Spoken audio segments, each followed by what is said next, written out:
Hi, my name is Jenni Clayville, and I'm one of the pastors at National Community Church in Washington, D.C. And today's verse comes to us from James chapter 1, verse 17, and it says, "Every good and perfect gift is from above, coming down from the Father of the heavenly lights, who does not change like shifting shadows."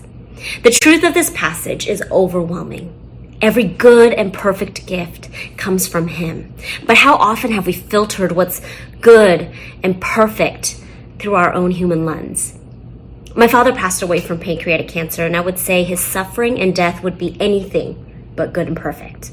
But when I zoom out and I look at that whole season through a larger lens of hindsight being 2020, I see the beauty of the good and perfect things sprinkled throughout the grieving and suffering. The time we spent together was full and deep.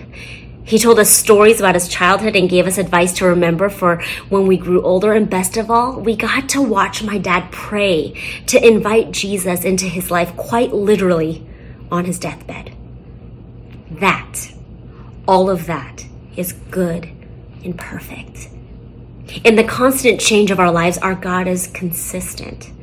God is the creator from the beginning. And with the coming of Jesus, God is now recreating the world through his Son and the church.